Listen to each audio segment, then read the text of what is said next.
Prabhavati ma'am, actually in జనరల్గా మనం ఏదైనా ఎక్సర్సైజ్ చేయడానికి థ్రెడ్మిల్ యూజ్ చేస్తాం. ఇక్కడ why treatment for treadmill test ఎందుకు? ట్రెడ్మిల్ టెస్ట్ ఎందుకు అసలు? సో ట్రెడ్మిల్ ఇప్పుడు మనం ముందు మాట్లాడుకున్నట్టు మాధవబాగ్ అనేది కార్డియాలజీ స్పెషాలిటీ. సో కార్డియాలజీలో మనకి బ్లాకేజెస్ ఉంటాయి. సో దాన్ని డయాగ్నోస్ చేయడం ఇలా జనరల్గా యాంజియోగ్రామ్ రిపోర్ట్ తీసుకుని వస్తారు. కొంతమంది రిపోర్ట్కి వెళ్ళని వాళ్ళు ఉంటారు, సిమ్టమ్స్ లేని వాళ్ళు ఉంటారు. సో వాళ్ళకి హార్ట్కి బ్లడ్ సప్లై ఎలా ఉంది లేదా అనేది మనం తెలుసుకోవడానికి చేసేది ఈ ట్రెడ్మిల్ అనమాట. దాంతోపాటు ఇంకొకటి హార్ట్కి మనము ఎలా టెస్ట్ చేస్తాము అంటే మెట్ వాల్యూ VO2 అంటుంది. అంటే రెస్టింగ్లో హార్ట్ కెపాసిటీ, ఆక్సిజన్ కెపాసిటీ ఎంత ఉంది, ఎక్సర్సైజ్ చేస్తున్నప్పుడు ఎంత ఉంది, మినిమం వాల్యూస్ అనేవి ఉంటాయి అనమాట. సో అవి ఎలా ఉన్నాయి పేషెంట్కి. ఇప్పుడు డయాబెటిక్ పేషెంట్స్ ఉంటారు, చాలా మందికి తెలియదు. బ్లాకేజెస్ 90% ఉండే వాళ్ళకి కూడా నాకు హార్ట్ ప్రాబ్లం ఉందన్న వాళ్ళకి తెలియదు. సో రిస్క్ ఫ్యాక్టర్స్ ఉన్నాయి, ఇప్పుడు మనకి డయాబెటీస్ ఉన్నాయి, ఒబెసిటీ ఉన్న వాళ్ళకి కూడా ప్రివెంటివ్గా మనం ఈ టెస్ట్ చేస్తాం అనమాట. సో చేసినప్పుడు వాళ్ళ హార్ట్ కండిషన్ ఎలా ఉందన్నది మనకు అర్థమవుతుంది. మెట్ వాల్యూ ఎలా ఉంది, VO2 max. ఇప్పుడు అది ఇంప్రూవ్ అయినట్టు దీంట్లో చూసినట్టు 1 ml మనకి VO2 max. అంటే ఎక్సర్సైజ్ చేసినప్పుడు హార్ట్ ఆక్సిజన్ కెపాసిటీ పెరిగితే మనకి కార్డియోవాస్కులర్ ఈవెంట్స్ డెత్ రేట్ 15% తగ్గుతుంది.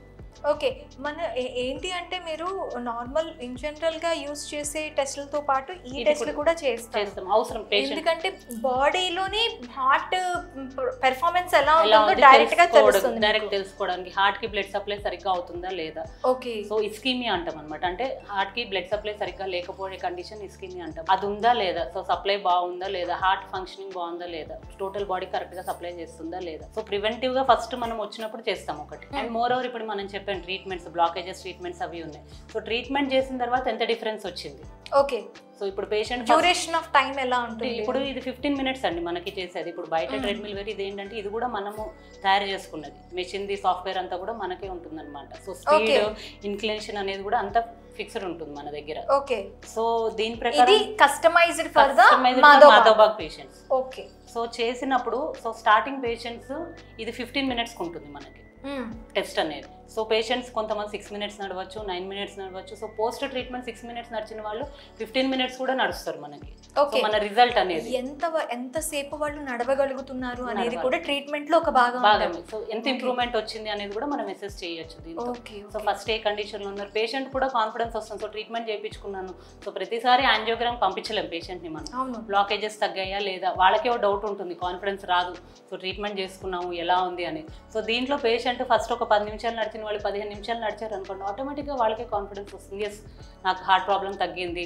సో ఇబ్బంది ఏమి ఉండదు. సో స్టార్టింగ్ వాళ్ళకి ఆయాసం ఉండొచ్చు, పెయిన్ ఉండొచ్చు, సో కాంప్లికేషన్స్ ఉంటే మనకి ఈసీజీ చేంజెస్ కూడా మానిటర్ చేస్తూ ఉంటాం అనమాట. సో చేస్తున్నప్పుడు ఎవ్రీ 3 minutes బీపీ మానిటర్ చేస్తూ ఉంటాము, హార్ట్ రేట్ మానిటర్ చేస్తాం, ఈసీజీ చేంజెస్ చూస్తూ ఉంటాం. సో ఇవన్నీ చూసుకుంటూ పేషెంట్కి చేస్తాం కాబట్టి ఒక్కసారి ఇంప్రూవ్మెంట్ అనేది పేషెంట్ చూస్తాడు డైరెక్ట్గా. So he will feel very confident that నాకు బ్లాకేజెస్ తగ్గాయి, నా హార్ట్ కెపాసిటీ పెరిగింది, ఇంప్రూవ్మెంట్ వచ్చింది అనేది. సో కాన్ఫిడెన్స్ కూడా బిల్డ్ అవుతుంది మనకి టెస్ట్తో పాటు. Okay ma'am, okay. థ్రెడ్మిల్తో కంప్లీట్గా మనిషి బాడీని అసెస్ చేసేస్తారు, హార్ట్ కండిషన్ అనేది మనం టోటల్గా అసెస్ చేసుకోవచ్చు. Okay ma'am, thank you. Okay.